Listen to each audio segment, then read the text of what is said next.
Narita Boy is an overwhelming orchestration of computer programming, 80s inspiration, and a soundtrack that would make Daft Punk proud. Hey guys, it's Cody with Indie Game Pulse. Let's get right into our preview.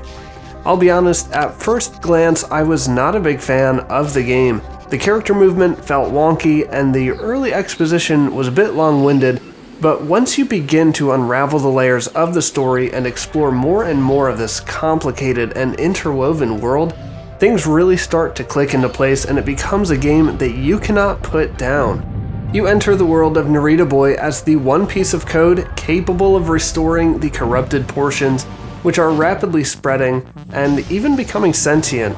Along your journey, you'll encounter many memorable pieces of code, or as we'll call them, characters, like Motherboard, who's constantly helping to guide Narita Boy in the right direction. And that's one thing I'll mention here briefly, is that the game does a great job of making sure you know which direction to head in. There are subtle clues and some not so subtle cues in the environment to make sure you don't get lost or sidetracked, and each world area is self-contained, so you can never stray too far from your path. Narita Boy's purpose with his wicked trichroma sword is to slay the rogue sections of code, now sentient and called stallions, as well as eventually taking down him, a mysterious and powerful overseer of the stallions. Now, one caveat I'll mention is that I think anyone familiar with computer programming or similar skills will get far more out of these subtle references and jokes than I did. Certain character names, locations, or conversations just seemed a bit out of my reach of understanding, but as the game progressed, I felt like I was at least able to understand things contextually. Beautifully interwoven with this somewhat harsh and difficult to understand virtual story is the tale of the creator, his upbringing, and what drove him to create Narita Boy. You can call me a sucker for a good story, but there were a few times I even got chills.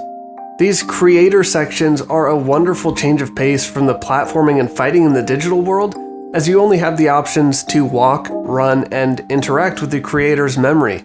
Sometimes I honestly just stood still in these moments to listen to the calm music and reflect on what was unfolding before my eyes. If you're a fan of good storytelling or a story within a story, I think you're really going to enjoy this.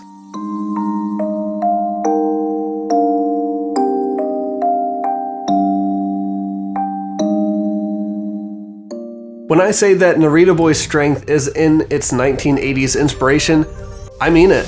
He literally gains new powers and abilities by installing programs from floppy disks. Look him up, kids, you will be surprised. The disks also play a factor in unlocking new areas to explore, and you'll have to do some bits of platforming and sometimes fight rogue code to unlock your next destination. The combat isn't complicated even once you unlock multiple power-ups, and the pause menu can be used to review any tutorials you need clarification on. The world building here is excellent, and I mentioned before the subtle directional cues, but there are also some minor puzzles and memory aspects to the game that can be found in the environment too. Keys to unlock your next destination are often hiding in plain sight. But the world of Narita Boy is overall just stunning, with 2.5-dimension platforms filled with arcane statues and ruins, mysterious inhabitants, and lots of doors and pathways to explore. Each area you enter is conveniently named, which is a nice touch, even if you don't remember every single place. There's a clear sense of wandering around a massive digital world that is being corrupted or forgotten. If you're enjoying the video, subscribe and hit the notification bell so you don't miss another indie game review or countdown. The last quick aspect of Narita Boy that I'll mention is the music, because it deserves the attention, and honestly more than I can give it right now.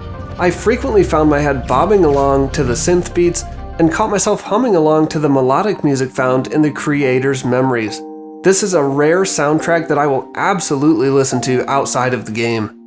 I hope you will add Narita Boy to your wishlist, mark it on your calendar, put it in your BlackBerry, whatever the cool kids do these days, and let me know in the comments what you think. It's a lovely game that I enjoyed way more than I expected to, and it delivers a compelling story with fun gameplay, all set inside a delightful digital world.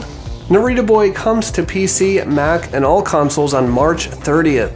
Subscribe and hit the notification bell, and let me know in the comments what you think of Narita Boy. Thank you very much to my 368 subscribers for your support, and I look forward to getting to know more of you soon. For more top indie game countdowns and reviews, check out the videos on your screen now, and I'll see you on the other side.